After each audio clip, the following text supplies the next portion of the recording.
We are live nationwide, I believe. Everything on, no echoes, no crazy shit. Alright. Awesome. Ladies and gentlemen, we're back tonight. I hope everybody had a good 4th. It was what it was.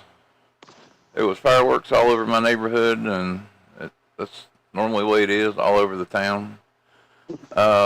Tonight we're generally talking about news and other subject matter, but while the 4th was going on, I was temporarily looking into a story that, well, apparently somebody found something in Washington, D.C., and it's kind of interesting. But the more I researched it and the more I dug into it, it seems like every source I could find on it was scrubbed. What was it? Well, I'll tell you the story. I mean, that's it. The title of tonight's stream is "Lost Treasure Discovered in Washington, D.C. on its 250th birthday."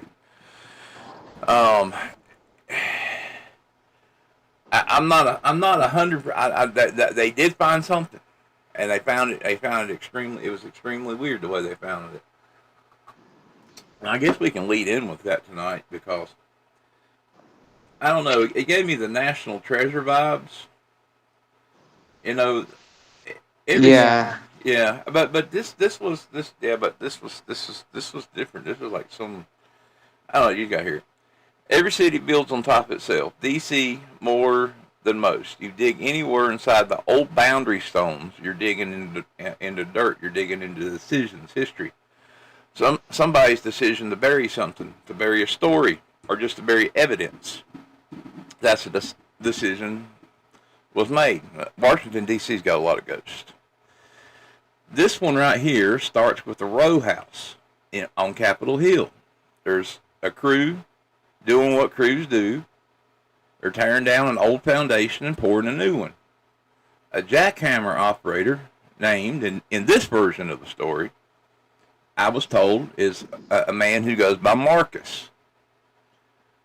17 feet down in original clay, undisturbed since the 18th century, they found a stone. Now, 17 feet down, they found a stone. It said 1776. 17 feet below is where America's treasure rests. 1776. 17 feet below is where America's treasure rests. Now, before you get ahead of me, I'm not telling you this happened. I'm telling you that I'm telling you this is the story that I was told by more than one person. And I want to walk you through it, or try to, the way it was told to me and the way it landed on my desk. What's claimed, what's confirmed, and the wide gap in between. But this is one of those things where you kind of, you may have called it, you may have heard about it, and then somebody out there realizes that, okay, this is something we need to shut down real quick and make a proper, announcement, or they don't want people talking about it. I mean, they even scrubbed this from Fox News. That's how weird it was. And now I've had that happen once. Yeah, There was a story right after they went into Iraq where Fox News broke it. They found a plane fuselage where they were using as a training ground. The next thing you know, it was never fucking talked about again. Now there's a that also happened out this year and last year in the Nevada test range. There was a vehicle that crashed, and they don't know what kind it was. It was some kind of vehicle, whatever. Everyone speculated, but probably a secret government, aircraft they didn't want anybody to get their hands on. But anyway, it crashed on the military base. But it crashed outside of the on-zone place where the public can go. But it was like way out there. And well, anyway, after the government was done, the spot was left there's a guy that he goes out there and he explores all that stuff. He went out there to it and he found all kinds of crazy stuff. Before long, he had a knock at his door. Now this is a guy, and he's been up to it for a while. Now, I mean, there's another reason why I'm bringing him up is because he goes out to these places. He goes like really close. He even traveled out there on the outside boundaries of, what they call Area 51, and took pictures and did everything. And the government's been watching his ass for a long time. Well, he's kind of like the Las Vegas arm of crazy. I mean, he's and like I said, he has a YouTube channel. Anyway, today, well, no, it was yesterday, but he posted the video today, I think. He went out there, not to Area 51, but to a place called, let's see, what was it? It was a data center they had out there. And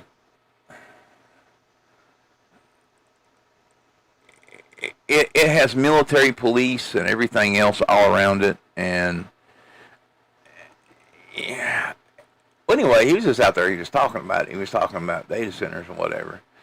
And, he flew his drone around and everything else. Well, he went back to his home, his studio. That's what he has the address on, his drone and everything else. And he's at his home watching, and he sees all these cops and stuff come out there looking for him and whatnot. It would have freaked me out a little bit. But he told him he was doing a day. He come out of his house and told him he was doing a data center story, and they told him just to ask for a tour next time. But they wanted this guy. But yeah. Those are always fun experiences. I've been through one of those. Now he went out to another place, like all through Nevada. There's these little places littered and whatever, and there's an old hotel out there. Well, apparently it had been sold a bunch of different times, and well, they thought the military owned it, and they thought the city owned it, and so forth. But they went out there, and like I said, it's way out there. It's not a place easy to get to. But anyway, they went way out there, and they found these drone units and cameras and all kinds of craziness. No, this was a prison. This was an old prison. And apparently they've been flying drones and doing surveys and shit and stuff within the city, and that was the home base for these drones. I mean, there's some crazy shit out in Nevada. I don't want to go. Yeah, that's kind of like the Devil's Playground. Yeah, there's some wild stuff out there. Now, like I said, the more I looked into this, the more I don't know. I do think it happened. If we're going through, if you get any kind of indication throughout the story that I don't think it happened, I do think it happened. But it's just hard to rack up. Some of it is. Now, here's what the claim. Here's what a claim like this needs. If it's going to hold up to 5 minutes of scrutiny, something that's in the ground, something that that. Well, you'll see. One, the stone is chiseled in a period-appropriate technique, not router bits or on a weekend. Two, the soil context needs to be undisturbed since 1776, which any archaeologist can tell you, and it's very checkable. Clay stratification don't lie. You can date the disturbance layer in a matter of years if you're reading into it. Three, the chain of custody from discovery to lab, a 12-hour gap where anybody could have stuck a prop in the hole. Now, in a story like this, all three of these get satisfied on paper. A city archaeologist, and there in Washington, D.C., there's a city archaeologist, believe it or not, is called in the same day. Ground-penetrating radar confirms a void 17 feet down before anyone breaks new ground. The stone sits in the same place undisturbed when it's being documented. this is a well-constructed claim, but it doesn't make it true. But it's worth taking serious enough to ask some more questions about it. What this story really reminded me of is the Oak Island thing. How they found a stone there and they had to dig down so far and everything else. But unlike That's the a Mason trap, though, isn't yeah, it? yeah, that's a Mason trap or pirate trap, both, if you want to say it. I mean, depending on how you look at Masons. But but the Oak Island didn't really have an outcome to it. This had an outcome to it, and something I think that we'll eventually see. And I mean, it's hard to ponder on what was going on in 1776. It's hard to ponder, other than, there's a reason why we become what we are. Well, there's a couple of things that could go into this, such as all the signers was the wealthy elite of the country to begin with. They were the movers, the shakers. They were the Elon Musks and the Bill Gates and the of their time, and so they were putting all of their wealth on the line by going against the crown. So they could have very easily buried their wealth as a way to hedge their bets in case they lost because they weren't sure they were going to win. Now, to add to this, just the day before July 4th, in the Library of England, in archive, they found the one missing Bill of Rights. What do you mean?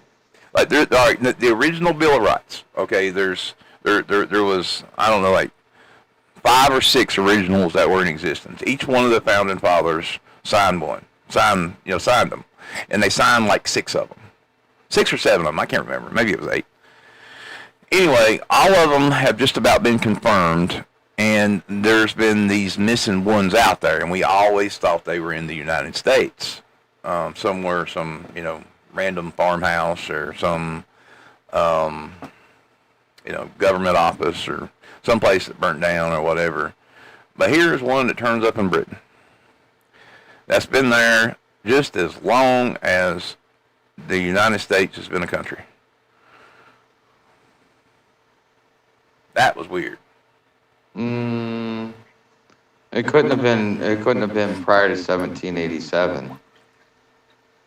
Because the Bill of Rights was written in 1787. Yeah, I mean, We actually were under the Articles of Confederation. Well, what I'm saying is that was found in. I mean, like that the Bill of Rights, that missing Bill of Rights was found there. Been there that long. That's fucking awesome. I mean, but yeah, like a lot of people. We had 12 presidents before Washington was the first constitutional president we had. Actually, I think he was looked more as a he was a monarch. I think the idea when they made the Capitol, have you had a chance to go in and look at all the weird stuff I've been too busy either avoiding the heat wave, making money. Like if I can just get a few more bucks on my channel, then I can have a little bit more free time. I got to go down to the press club on Monday. Wow. I met a lady. I sent you her name. Her name is Michael, something like that. Well, that was a man's name. I mean. Yeah, I know, but it's a woman. And she's like, yeah, I've really? been there. She's been a member for like 50 years, and she even started out in Ohio and stuff like that. And so I was talking to her about what I was doing, and she's like, yeah, tell him to. And she told me who the lead, who's in charge, and that I need to go sit there and have a conversation with him, and that it's open to anybody and all this other stuff. And it's like, and we got into a conversation. So I need to go up to the 13th floor and have lunch and sit at the bar. All right, cool. Keep me updated. It's called the what now? The National Press Club. It's right next to the White House. Well, I know there's a. Yeah, it's I've seen the building. I've walked by it several times. It's right next to the White House. You can On the 13th floor, apparently, you can look over and see the Department of Treasury.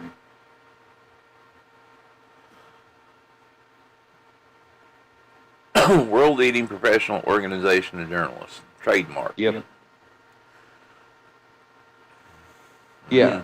So I can go there, connect with other journalists. There'll be people that want to have conversations. It'll be an opportunity for me to bring my own notoriety and stuff like that, develop connections. You were telling me about this. I kind of stumbled across it.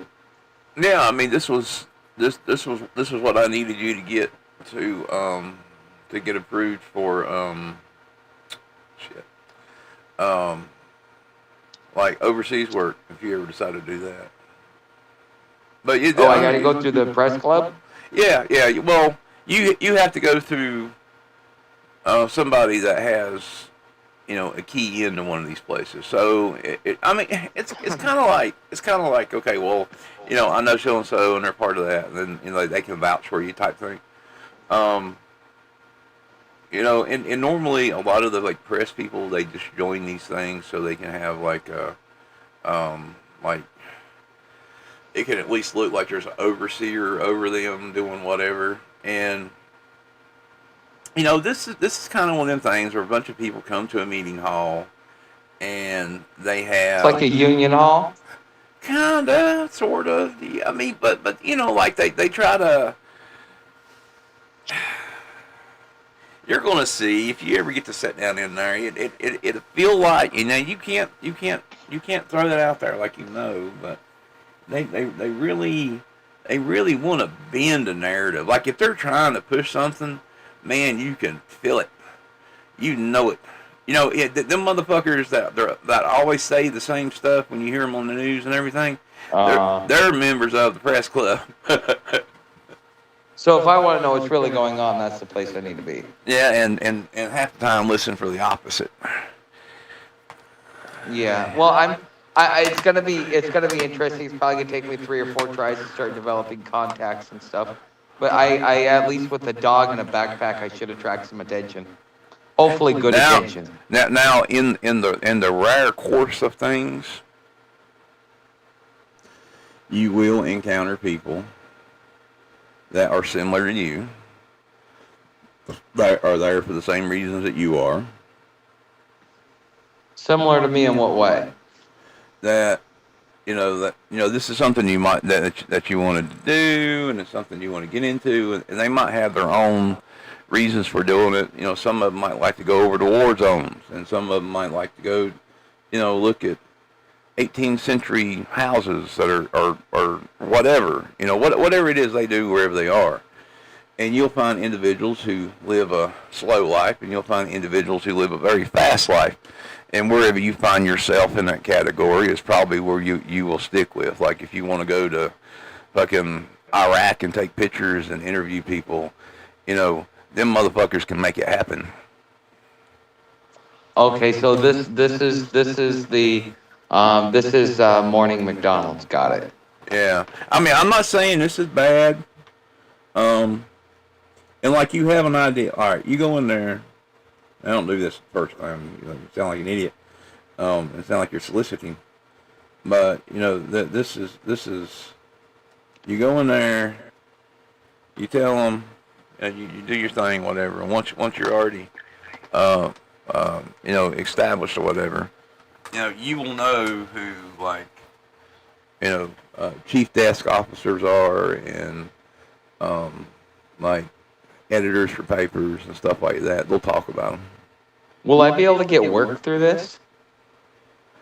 You could. I mean, people find. I mean, it's kind of like one little networking thing where people can go and network to. Like if I talk to like a desk guy or something like that, because I honestly I'm in a unique position. Like I'm in the homeless community, and it allows me to gray man and travel all around and kind of be under the radar and get a lot of shit that most people can't. Like I'm in a very unique position. I think maybe I'm wrong. I don't know. I mean, you might be, and there might be other motherfuckers that are trying it too. Like has been like undercover individuals and stories and stealing stories. There's people that are in like gangs knee deep, and no one knows, but them. They're reporters. They're documenting a story. Sometimes a story might take 30 minutes. Sometimes it might take fucking 30 years. Um, all these motherfuckers, they go after one thing, and they well, not one thing, but I mean they're trying to go for one thing. They're trying to go for a Pulitzer. They're trying to go for those things. They're driven by success and by the ability to say, because it's the next step. Like, if you get in with a reputable company, and you're writing and you're doing a side panel in a paper or for a news thing or whatever occasionally, like, you move on, and like there's series of awards that you can win, and most of us will just look at them as awards, but they're technically stepping stones, and those stepping stones will achieve you more parts of success within the press group. You get me? Okay, such as. Well, I mean, I don't think I'm going to be striving for any of that. I'm No, striving to become my own it don't happen. It don't happen that way to begin with. Like, it's a lot of the people will tell you that they're just doing what they love and what they're after, and all of a sudden they hit a story and they talk about it and it wins them a fucking Pulitzer. I mean, it's not something you strive for. You strive for after it now. After you win it, you want another one, because it does open up things. People trust you more. People talk to you more. You get your hot dogs paid for. It's kind of like if you complete the AT. Yeah, exactly. It's a mile marker. It's mile markers. It's just like YouTube. Fucking yeah, man. Just like YouTube. Yeah. Okay. And it can be fun too. Some of them old motherfuckers can party.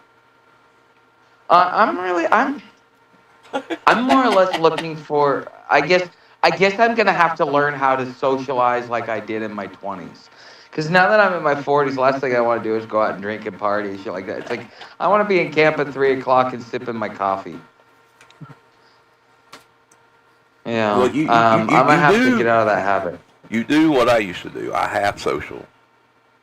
I really just like being around large groups of people. Anybody for that matter. I mean, because I can't be myself. I can't say some of the other stuff that I would normally say. I can't, like the way I talk on the microphone sometimes. I don't normally talk to people that way in public, unless I'm having different days and things like that. Mm-hmm. But anyway, half social is, I kind of like, okay, well, this is something I need to go do, and I go do it, and I talk to them, and I play my role. Yeah, I mean, I guess all I'm really looking for is just to develop enough connections. Because what would be really freaking awesome is just to get on TV, even if it's like for a 1 minute segment, just to be able to say I made it on news and they asked me my opinion, or they asked me to report on something. Let's see. The funnest time I ever been on TV was 19 years ago.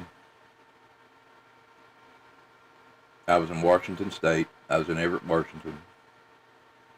The local news channel was coming around and asking people at the library what they were going to do for the 4th. Now, at that time, you could say I was in between being homeless. I was transitioning, but in transition from a hotel room that I was paying too much for. It did have a hot tub in it though. I like that. It was like one of these weird Chinese hotels too. It was fucked up. Yeah. I had fun there though. Anyway, but I was in transition to that, to a smaller room, and then I was trying to get into the boat. This was like right before the boat. And, well, as I was getting the boat, I had a whole bunch of people that were technically looking for me at that time. And it wouldn't have been real good to be found. And so I wasn't really thinking, and they come over and they put that thing in my face, and I said, yeah, I'll be on the ocean out there watching fucking fireworks. And I mean, I was, but I wish I didn't do that. Well, you realize most of those people probably don't watch the news if you're, ducking and dodging in the dark world. They don't watch the news. Well, the other ones do. Yeah. Anyway, you got it. I mean but I had it. It was fun. It was fun. It was fun. I have a copy of that. I'm also in the paper out there if you're doing the same thing. I don't know. I mean, you might be able to get on there and talk about something. I mean, you just have to catch it at the right time. I mean, you need to catch like a story or a shoe-in or something like that. And I think I'm catching a story. It's just taking a long time for it to develop. I think this, because I actually just wrote an article for my Patreon, because once a month for my free subscribers over on Patreon, I post a news article about kind of like talking about what we've been talking about throughout the month. And so I connected 4 of like the 7 dots. The other 3 dots were waiting to see how the laws actually get formed and how they actually implement it. Because right now it's theory and speculation. We can talk about what they're doing. It might be this, it might be that. All we know is that they've set up the laws and the infrastructure. We just haven't seen it applied yet. I don't. They did do something weird today. Where was it? Policies. Now,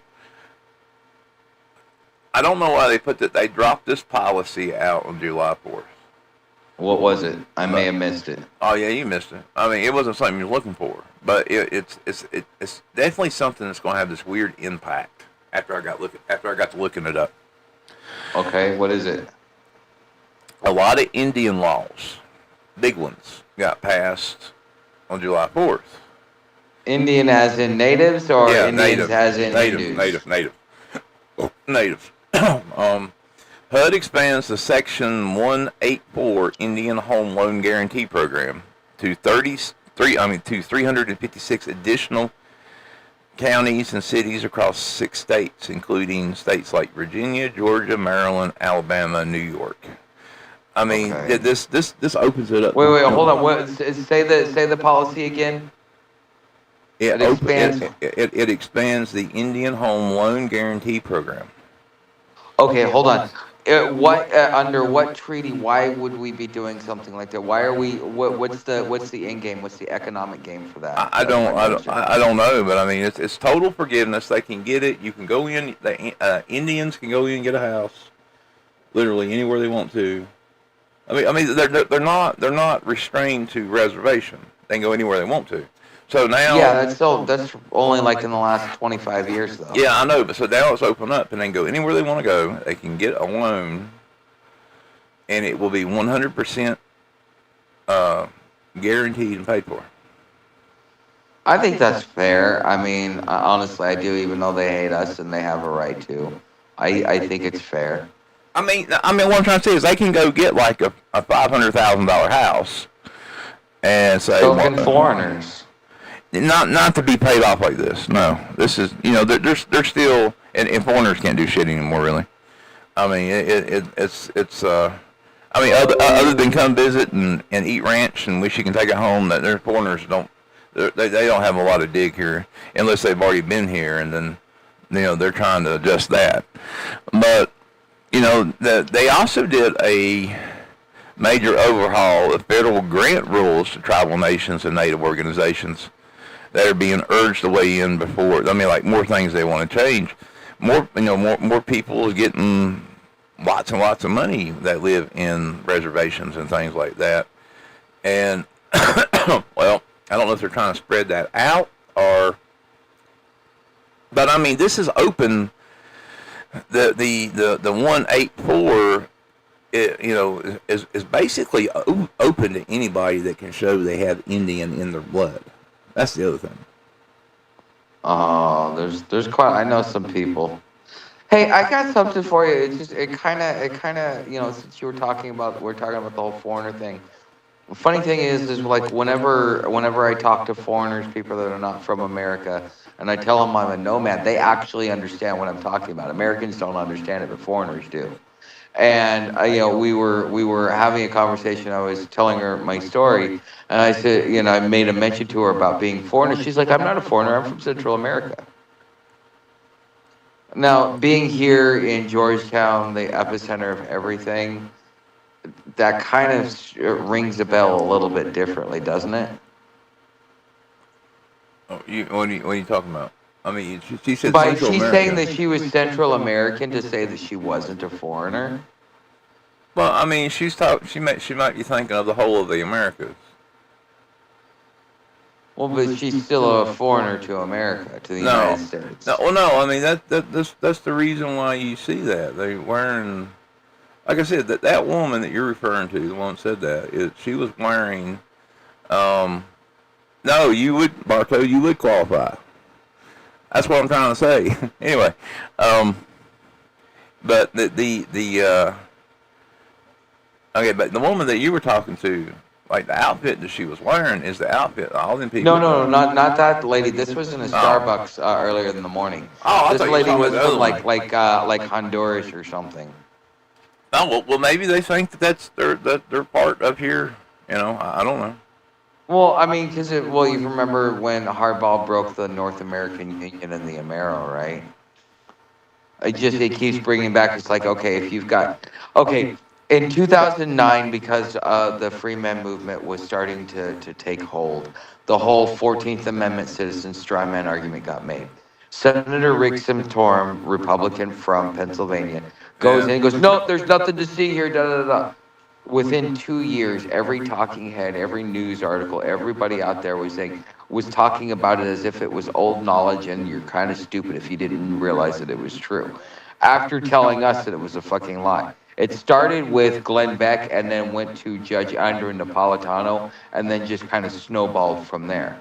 That's kind of where my thought is on something like this is if the right people start saying that they are here, that they're not foreigners, then that means that they get to be Americans just like us, and now they get to benefit off of our system. No, they don't. They're from there. They Well, don't, no, that ain't. If they try and define it that way, no, though. if they're trying, but they know that to define that if you live in the United States and you're from here. Well, I mean, most they're of even Central and they're South even going America back. They just won the birth certificate thing. Who what? They just won the birth certificate thing. What birth? Oh, the anchor baby thing. Yeah, they can't do that no more. They're going back and they're getting in people. Yeah, I think. Well, you know what though? Yeah, because it goes back to an 1896 decision. Is what kind of I mean, but see, the problem with that is you had people from China, you had people from Turkey, you had people from Mexico, and whatever else, and how they started making it turn out real bad is these women would get pregnant. They would come over to the United States right around the time they were getting ready to have a baby. Some of us fly in, others, they do whatever. And because they had a baby on the United States soil, it made them automatic citizens. Now, born or naturalized. I mean, I can see where the argument was. The naturalization. But that is not necessarily United States soil, though. That is soil of the sovereign states, not of the United States. The United States has territories. The United States is not. Yeah, if you really understand like how the division of powers is to work, the states were their own sovereign states, countries, their own little jurisdictions, and they came together in a union. The federal government, which is only, or the United States, which is only the District of Columbia, outlying islands, and all territories. So that means that's why the federal government has to go and lease it out. That is federal territory. So if you want to say on U.S. soil, it has to be on a military base or on federal territory in order to be able to fit under something along those lines. Otherwise, they would be naturalized as citizens of the state wherein they were resided, and it goes back to like pre-Civil War common law. Well, I don't have to look in that. I mean, like I said, I know that's the way it works now. They can't do it. I mean, it doesn't matter where they're born at in the U.S. I mean, if they're born in Mexico, then it doesn't count. If they're born in California, it don't count. Doesn't matter if they have any of the weird stuff they set up. They won't be able to get a birth certificate with the United States government or a Social Security number. They will be considered illegal. Honestly, I think they will be removed from the United States. I think that considering how it's being abused, yeah, I agree. But the thing is, do you even know what the original argument was back in the day to actually where everybody starts citing birthright citizenship? Do you even remember? Do you know the story? To populate country and stuff like that, but no. Well, I mean, it had been. No. This goes all the way back to I think it's 1896. It was a Supreme Court case. There was two. They were people that immigrated here, but they never got citizenship. And while they were here, she got pregnant, has a child. Well, they go back home to China to go visit, and when they come to go get back in, because the parents were not citizens, but the daughter was, or the child was. Oh yeah. They argued that they were that's where the whole argument came, is because it wasn't an anchor baby like what it is used now. This is how the activists get all these fucking foreigners in here so that they can have their fucking liberal utopia. Well, I think they're trying. I mean, when you talk about utopias, I think that they're trying to get to. They're trying to move from capitalism into socialism, and by doing so, they will domino our effect into some form of communism, and then we will migrate from there. We've been in socialism since the New Deal and the Second Bill of Rights. Well, Are you familiar with the Second Bill of Rights?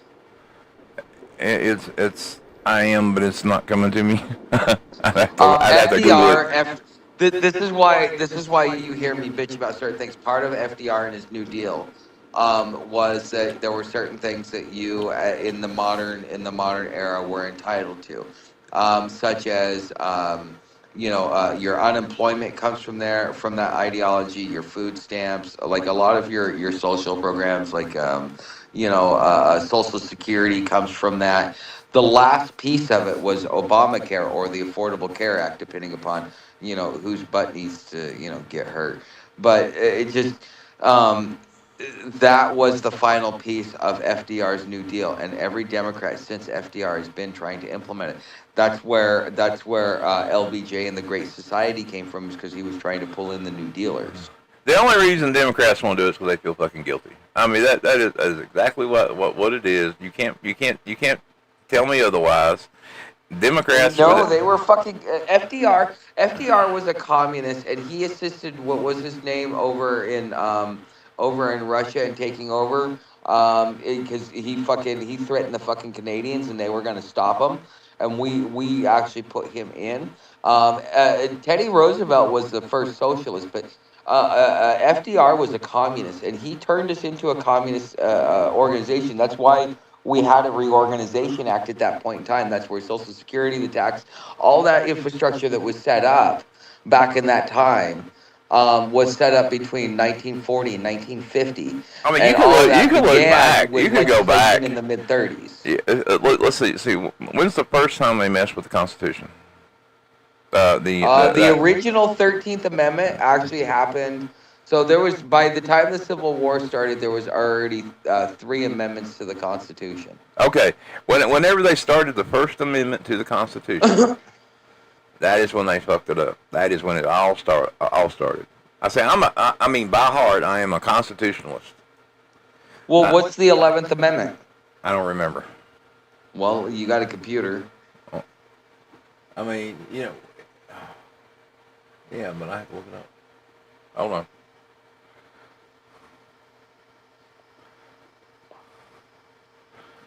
What are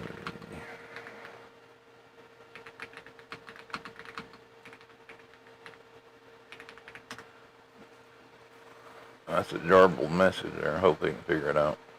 Okay, here we go. The 11th one was limit lawsuits against states and citizens of other states. Okay. That goes. Yeah, that goes with what was it? Was it Erie v. Tonkin? No, was it Erie v. Tonkin? It was 1795. No. I don't know. And then no, because and so what's the language that does it? What language does it say? I don't know. I mean, I have to. Hold on a minute.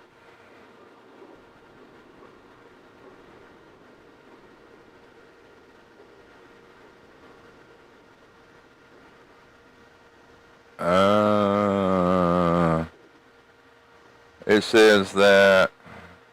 Well, I mean, just what it said. It says that federal courts can't hear lawsuits against a state by citizens of another state or citizens or subjects of a foreign country. People cannot sue other states or put lawsuits. You can't. Yeah. There's a landmark case that actually happened, and it's actually it's part of like one of the like there's about 4 or 5 cases that happened throughout the last 250 years that were super impactful, and I think it was Erie v. Tonkin, where essentially there was a dude in fucking I think he was in like Carolina or some shit like that, and he was injured by a company that a railroad company that was headquartered in New York. And so instead of suing him in the New York court, he took it to the federal court. And so the federal court, saw it under interstate commerce, and that was the way in which they allowed it to do. But this was about that time because people were trying to sue cross border. So yeah, that makes sense. They were trying to maintain it and keep it in the state court because it wasn't the federal government's job to regulate law between the states like that. So I mean that's actually very constitutional. It's a to make sure that the cases stay where they're supposed to be and are resided over. So why would that be bad? I don't know. I mean, well, it'd be bad if you're. I don't know. I'm not sure. I think that the 13th, 14th, and 15th Amendment, the original 13th Amendment was no titles of nobility, which post-Civil War got worked into the actual body of the Constitution and was replaced with neither slavery nor involuntary servitude with the exception of punishment for crime shall exist within the United States. The 14th Amendment gives citizenship and 15th Amendment gives voting rights. But the thing is it created a second-class citizen that therefore all of us got herded into. That's really where it all got broken. It was the 13th, 14th, and 15th Amendment. And there is a lot of argument, and you should really, if you really like some of this stuff, there is a huge argument I don't, like I said, I dislike going into some of this other stuff because it's touchy topics, and they are, at least from that, they like I said, what was it? All right, well, which amendment was it about the naturalization act? What was it? 14th. Okay. Citizen rights. All citizens born or naturalized within the United States, but where is the United States jurisdiction? That is proved, still exists, but it's there. It only establishes equal protections for people who are citizens. So, You know, that's what's changed about it. No. Yeah. Yeah. Okay, so I'm pulling up the 14th Amendment text right now because No, I'm talking about what they just did. yes, I understand that, but for like if anybody wants to understand like the actual Yeah, but I mean, you know, I get that. I mean, they know what it is. They can go look at it and talk about it. I mean that's the thing. You know, you're talking about what we've always understood as citizenship rights and equal protection under the law. And you know, people come in and the things they do and how they get, you know, different citizenships. But the thing is, all that stopped. Every single bit of it. You know, the only way you get citizenship in the United States now is if you come in and you go through the process like you're supposed to, and you get citizenship. You know, if you can go through that process. I mean, you know what though? Yeah, I mean, normally when we had citizenship, when you go back in the 80s and the 70s and stuff like that, you had to go to a class, you had to go to night school, you had to prove you wanted to be a United States citizen. You know, you had to do all of those things. I think this is part of something bigger that started quite a while ago. You ever watch the movie Starship Troopers? Yeah. Okay, do you remember how they did their citizenship? I don't remember. I know it was weird. You had to serve in the military, kind of like how Israel is. But the yeah, only way you get the right, they're talking about doing that. Yeah, and I mean that's not just how Israel does it. That's how China does it. That's how Korea does it. That's how. So only if you've served in the military do you get citizenship. All others are no longer subject to the equal protections of the United States because it's only for those that are part of the system that contribute to whatever the government is. Right. No. But I mean that is hypothetically how it That's been is. a movement that's been going on for about 20 years. Yeah, I mean, but that is hypothetically. I mean, now This with is what you know, we're military going to service. If Oh, I'm sure of it. this is probably what they're moving towards is you now must earn your citizenship. It is not a right, it's a privilege. And you want to know what? Great then. If I'm not a citizen, you have no right to govern me. And then you have See, no right there's to be two ways. here. It cuts both ways. But then they have no right to be here. And all of their boundaries are fictional. I mean, you know, imposed under duress. Yeah. Let a fucking judge digest that in a mouthful. He'll fucking probably run screaming from the fucking court. Well, no, I mean, I'm just saying is if they pass laws and expect you to do something, that's what it is. There's no fighting this legally. There's no fighting any of this legally, because one, it's the government. Two, they can make it go on for fucking ever, and then you'll have to deal with the fact that you're part of it and either do what they want you to do or, you know, be deported or whatever. I mean, there's individuals that has tried to fight the federal government over this thing because they thought one thing or another, and not just now. I'm talking about throughout history, and they all learned a hard lesson that you do not win. Yeah, well, no, you do win. The thing is when you do, they put a gag order on you. No, they lock fucking you up. They lock you up and make you do what they want to. It even comes with the whole gun thing. When Biden was in office, you know, and they were going hard against guns. They were going hard against, you know, semi-automatics and automatics. Trouble for a regulation like the bump stock or whatever. Well, yeah, but see, the bump stock don't do anything. That's the thing. All this stuff was fake and bullshit. But what I'm referring to exactly is that there's an individual that took and drew a pattern on a business card, a metal business card, and technically if you machined it down and done a whole lot of work to it, you could drop it in and make your AR automatic. But I mean, it would take a lot of work, and even the FBI couldn't do it. So I mean, it was something that was not possible. But they ended up locking this motherfucker up, and he was selling these online, you know, just like whatever. What was he selling, like inscribed metal cards? Yeah, I mean, that's all it was, like a business card. And had a business card on the back of it and everything. And like I said, he was selling them. And, I remember those. I wanted one. And I thought those were cool as shit. Like that's something you give to like a top-notch customer. You don't they just give those hit him for 20 years or 30 years, No. Why? Because he was making a weapon? Well, no, because they said he was making a weapon, but it was a business card. I get it. But now it come back around. And I think Trump pardoned him. But like I said, that's all he did. I mean, he was a YouTuber. CS something or another. I think I can't remember, but anyway, his wife kept the channel up as he was locked up, and like I said, he didn't do anything wrong. I mean, he literally didn't do anything wrong by the letter of the law.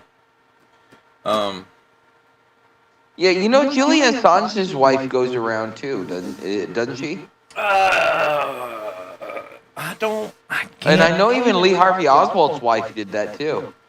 I mean, I do not remember. I mean, not remember. I mean, she may have done it for a while, but I mean, there's nothing there's nothing new out there. Yeah, he got screwed, but he messed with the wrong people. Yeah, it happens. I need to go run to the bathroom and cool off a second. Do a segue, and I will be right back. All right, we're going to segue into the tuck segment. Ooh, okay, now that we're over all that other stuff, for those of you who don't know who I am, which I'm pretty sure you guys do by now, I am Friar Tuck. I have a channel called The Epoch of Friar Tuck.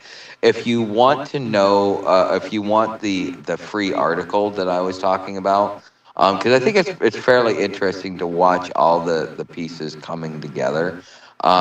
In the description of any of my videos, you get a link to my Patreon, and free members, so you don't have to pay, it's all free. Free members get access to my free monthly article that I write.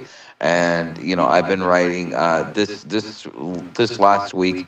I was talking about digital surveillance and how Palantir is getting so integrated into everything. They are completely integrated into tracking homeless through the homeless management information system. It was something that HUD had, and they just did a mirrored name and went and marketed it to them. And so all of your data, it doesn't matter. If you go in and if you've applied for anything that is related to HUD or any other government services, it automatically gets funneled into Palantir, and now they have a working algorithm on you. This doesn't just affect the homeless. This affects everybody to a point where any digital footprint you have, even if you just go in and fill out paperwork, there's somebody that's making a digital imprint of whatever it is that you are doing. And as they decide, who's useless eaters and who's not, who deserves to live and who doesn't, you get to that point where your collection of benefits now can actually work against you and be detrimental to your overall well-being. Even if you're getting like a HUD loan or a grant or anything else like that, because there's going to come a point when the government needs, and I think this is a big part of what Donald Trump is doing, is that the government needs to start running more like a business and operating at a profit, not at a loss. And so there's going to be a lot of inhumane things that are going to happen as we transition into more of a sadistic government. So, but anyways, you should come check it out, see what's going on, because they came after the immigrants first. Now they're coming after the homeless, and once they're done with the homeless, they come after any political dissidents. The real question is who's going to be in power when that happens? Is it going to be a Democrat? Is it going to be a Republican? Is it going to be a civil war? And, everybody has their champion, the Democrats and the Republicans, and, and they operate that way. Like what's going to happen then? And then, you've got the laws that come after the dissidents of whoever loses. What about this? I got an idea for you. I was thinking about Bartow, him being out there in Washington. Like I said, I did this when I was in Washington. And you were looking, well, one, I found a boat out there, but you don't want to get a boat out there. You don't want to end up on that coast. But here was an idea. There's a lot of cheap RVs up there. Hell, I'm back when I was there. People were giving them away. You know what the problem with an RV is, though? What? Repairs. Well, not that bad. And the constant repairs. It's if you get like a cab over, it's not that bad. I mean, dude, I lived in it for a year and some, 2 years. And I drove it around too. Like they don't make them the way they used to. Well, you'd be finding an old one. But the thing is, what I want to point out is, you know how you used to do with tents? You had to move every so often. Yep. Okay. Well, with an RV, it's the same way, except you get to park in the parking lot, and you can go up there to the mountains, and I mean, dude, I spent a year in the mountains up there, just going back and forth and finding everything I need, having camp spots and everything else, and I mean, I might go through a tank of gas a week or something. It was my personal take on everything, like as far as my lifestyle goes. Barto said is 1999 old enough. Old enough as far as like, yeah, it doesn't have electronics in the fucking engine. You know, they were just starting in the mid '90s. Hey man, what kind of RV? What kind of RV are we talking about here? Yeah, but the thing is the way it's moving now is you don't want to be tagged in any system, which means you don't want to be sleeping in Walmart parking lots. You don't want to be sleeping at the rest stops. You want to be so incognito that you just look like a fucking normal person, because it's going to come a point when they're going to be going after and tagging anybody that looks like they're not participating in the system. They don't have a job. They're not in debt up to their ears and subservient to the government. And I really think that over the next couple of years, it's going to get that way. I mean, it could. Oh, there's a question here. I wasn't paying attention.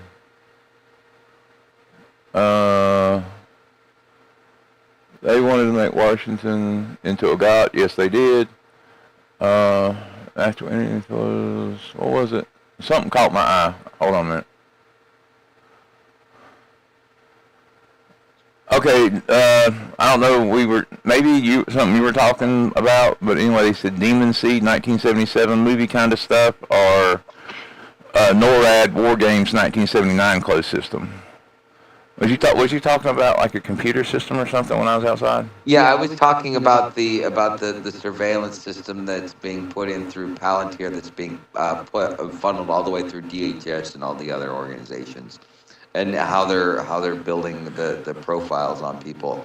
It's starting with the HMIS, and it's starting to expand into other systems. The key now, that's what I was rambling on about earlier.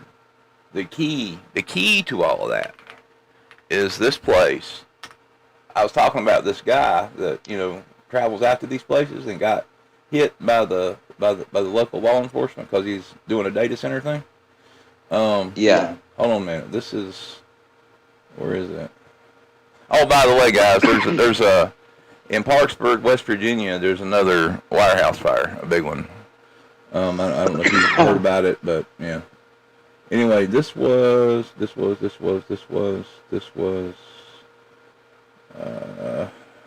can freeze dry them with camera. Go away. I had it pulled up, and I lost it. I gotta go back and look for it. But this is the key. I think this is one of the key. It's a company called Switch, and Switch has a bunch of these militarized fortresses all around in different states, and they have some extremely interesting names. I need to go find them.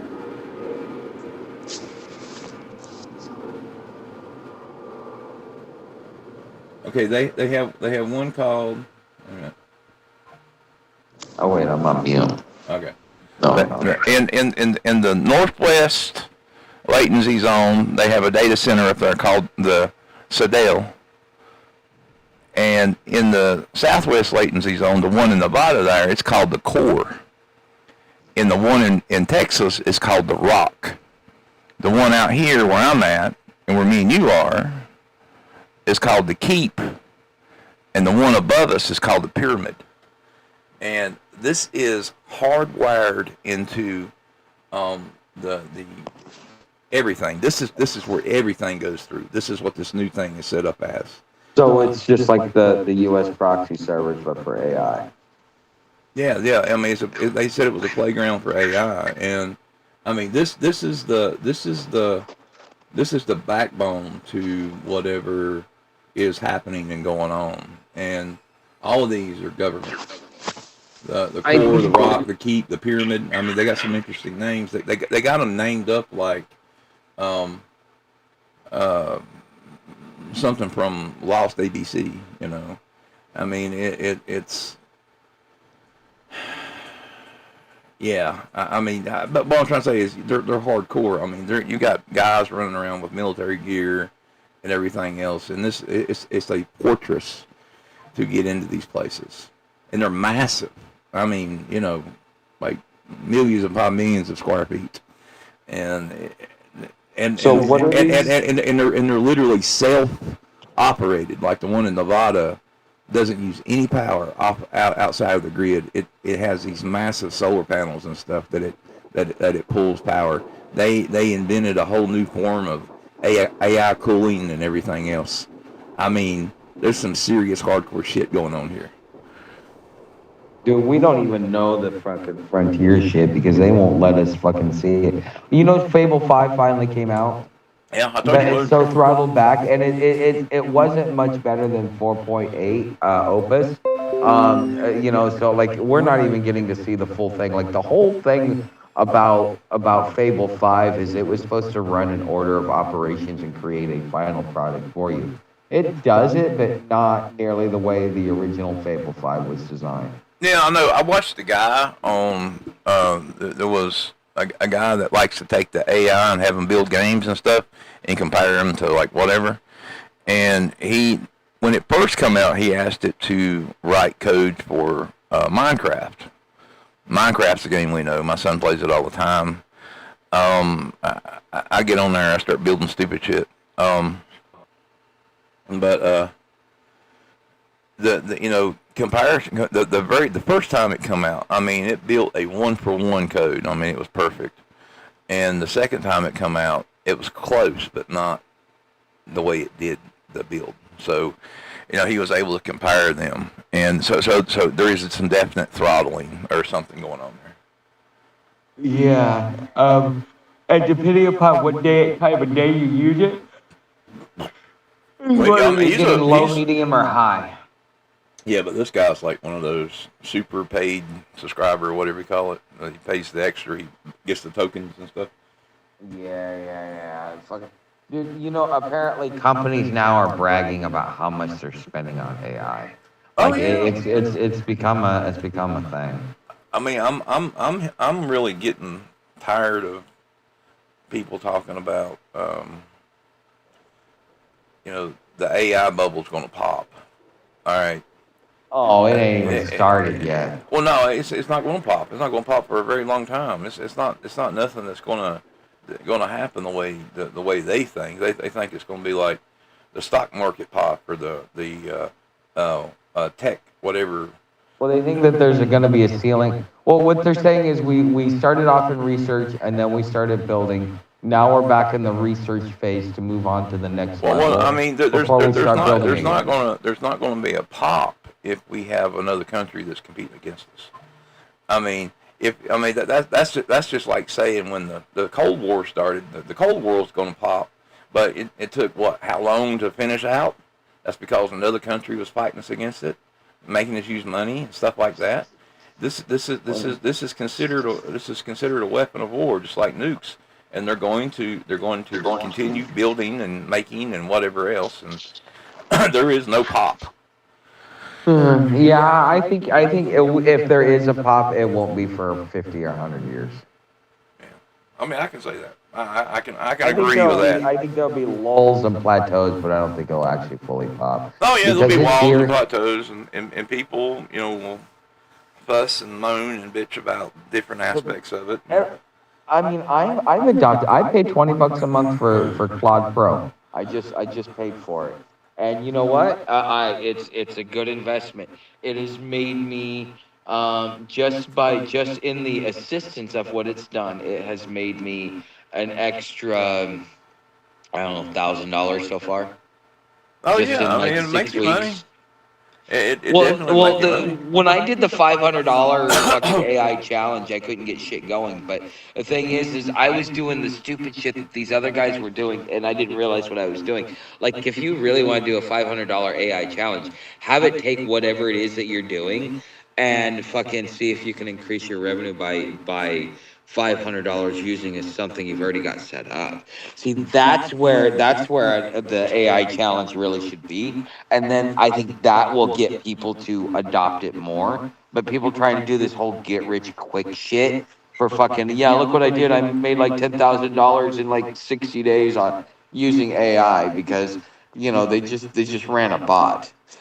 Well, yeah, but I mean, there is the new there's one I want to try. It has to do with the stock market, and like Oh yeah, I've heard of that. you give the bot like access to say $1,000 or $5,000, Yeah. and you say, hey, I want you to triple this in a month, and this is what you can do, and this is what you can buy or move or whatever, and you just turn it loose, and there's a whole plan. So far, Rock is the one that beat the other ones, but the other ones did really well too. And this is one of the ways they test AI now, to let it play on the stock market and make money and stuff. Yeah, but the thing is that's what's fucking up the stock market and making it look the way it is. That's why we look like we're melting up. I mean, I'm sure something is running the numbers. Yeah, something messing with it. Well, it can make trades 100 times faster than you and me could, even in a fucking keyboard. Even like no matter how fast you get, it could never, you could never get fast I mean, enough. I'm not saying that isn't the case, and they are definitely making them faster. Well, But that fraction of a the second could first be the time, difference between thousands of dollars. back when I was younger, I mean, I still am. I had a lot of interest in like electronics and technologies and stuff like that, and there was I was wondering how they get the information so quick to the stock markets and the stock exchanges and stuff like that. And I was like, well, maybe I can use something like that at home. And so I basically did an investigation and talked to people and everything else, and found out that was the first time, and the first time I had ever seen anything like it, and that was the first time I ever seen fiber. And fiber was originally used in the stock market for high-speed transactions and stuff.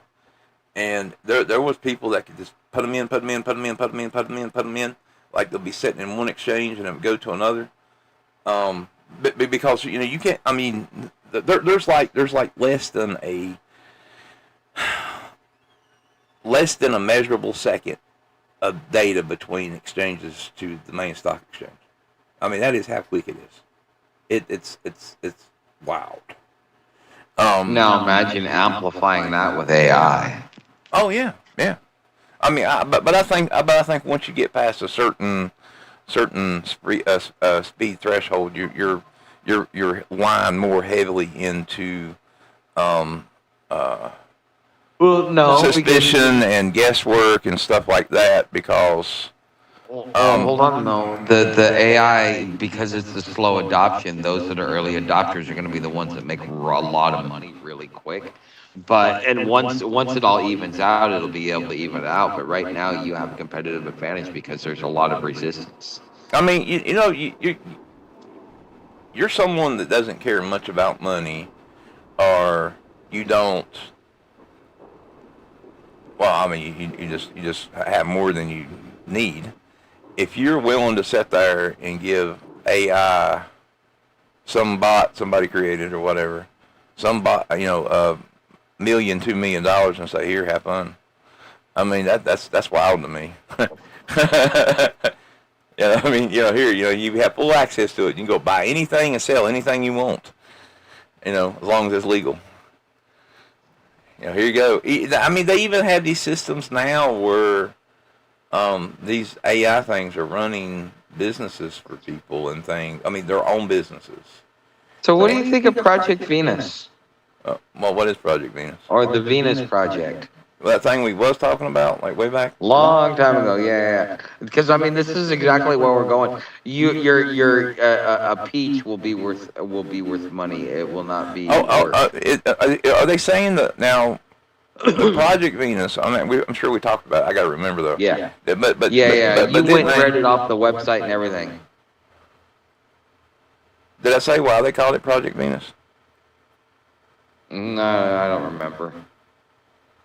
I know you went and read it off the website. You started getting into it, and then it just kind of we cut off. But I thought we would continue on it one day. But this whole AI thing, every time I think of it and I see how it's progressing, and even with the robots, it just reminds me of the Venus Project.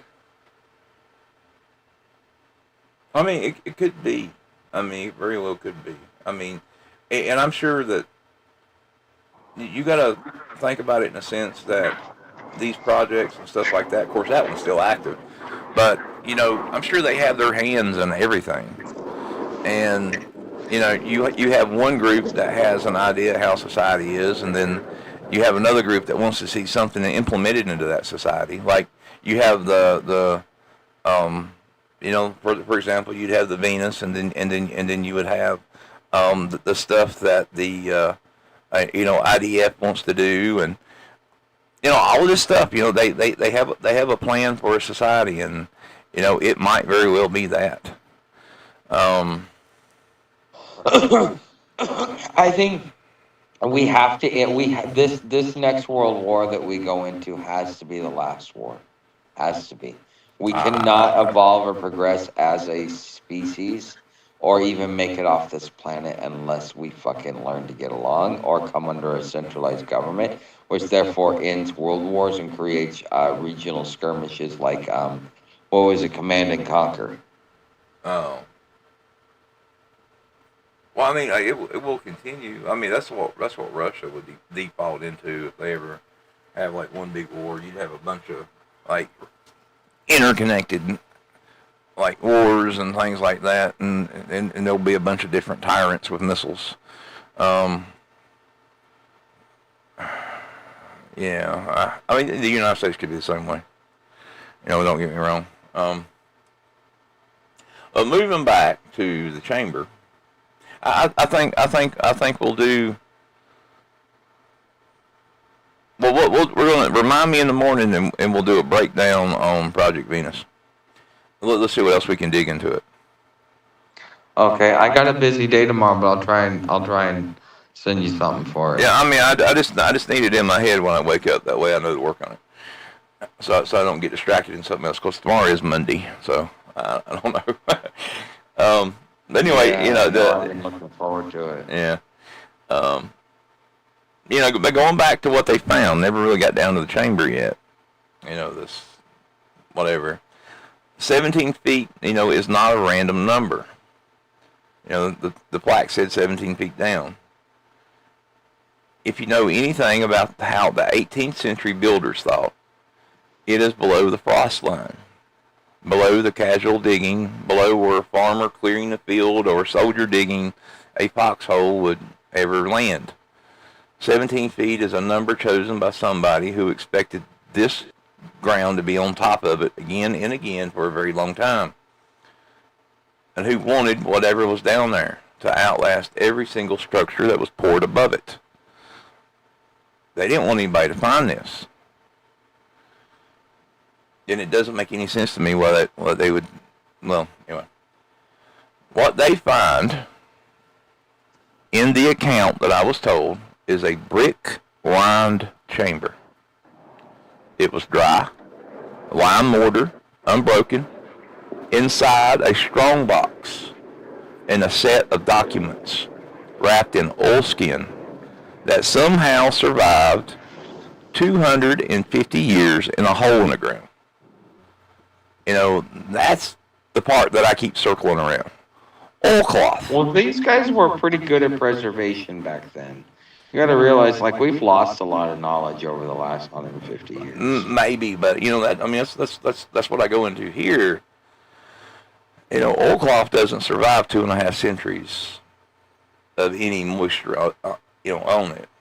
For it to hold up, you need a sealed, stable, controlled climate, no water, minimal temperature swings, which is why they chose that far down, the correct humidity for 250 years under a city that's been flooded, that has been shelled, that has been dug up, repaved more times than anyone can count.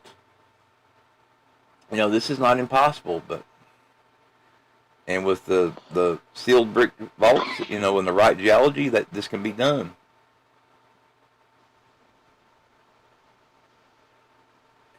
It's what if someone was trying to disprove whatever they found down there. This is the thing that the people would go to and try to disprove the claim, but everything checked out. Every version of the story ends the same way. The documents go into conservation. They're in town somewhere. A public statement shows a version of the same 6 words over and over. Authentication takes time, more to follow. I don't automatically read institutional silence or as institutional guilt.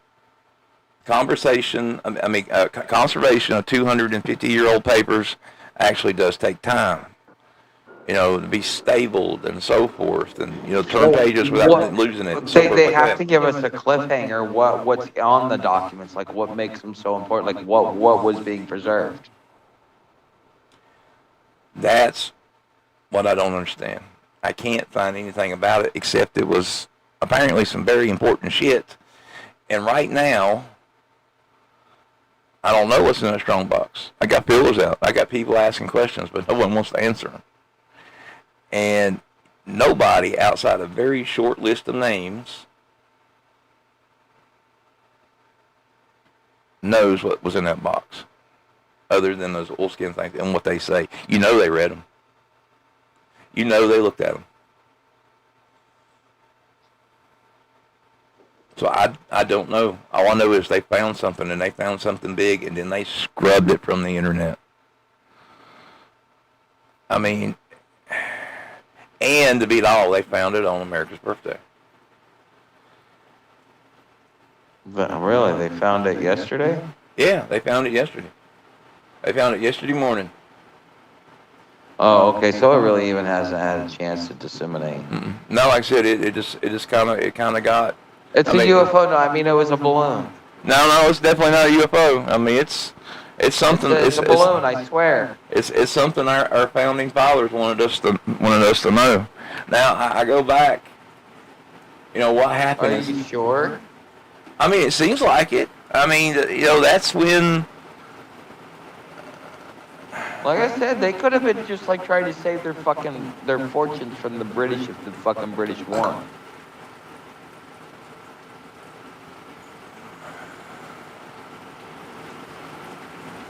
Either that, or it could have been the real plans of why they actually did the Constitution. Well, No, I go back. Okay, it says 17 feet down, 1776, 17 feet down, America's wealth. Okay, yeah, again, that was probably the fucking founders fucking saving their fucking asses in case they got fucking robbed. Because the thing is just like what happened to Robert E. Lee would have happened to the fucking to all those that signed the Declaration. It would have been a hanging offense. They were dead men walking, and this was a way for them to preserve their fucking wealth. That if it was ever fucking if they lost, they could have passed it down otherwise. I'm sure somebody knows about it until finally they went like, hey, you know what? We won. There's no point to keep telling the story, and just kind of left it alone and stopped telling it. What if it's a map? Nah. I don't know, man. I don't think it's a map. I think, like I said, I think that the fucking founders just buried their fucking money.